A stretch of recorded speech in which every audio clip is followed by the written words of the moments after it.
conseguiu organizar para vocês. E só o fato de vocês estarem aqui hoje, participando dessa programação, para a gente é algo assim muito prazeroso, porque é difícil ter a presença dos pais. Geralmente as mães vêm em massa, né, todos os dias. Não precisa ter festa para a mãe estar aqui presente na escola. Elas estão presentes nas reuniões, no pagamento na secretaria, entendeu? Vindo conversar direto com os professores. Mas pai é difícil. Então façam desse momento um momento único, um momento agradável para vocês.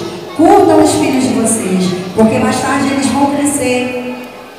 E aí vocês não vão ter mais essa oportunidade, tá? E eles assim, ensaiaram com tanto carinho só para mostrar para vocês o tamanho do amor e da gratidão que eles têm, tá? Então pode soltar o som. Olha pro papai e canta comigo, tá?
vida dele, diz que ama, diz que é importante, diz que é herança do Senhor, diz que louva a Deus pela sua vida,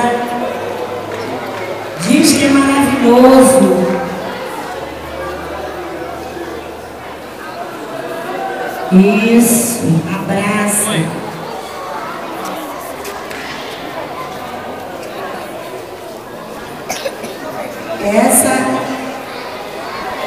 Isso.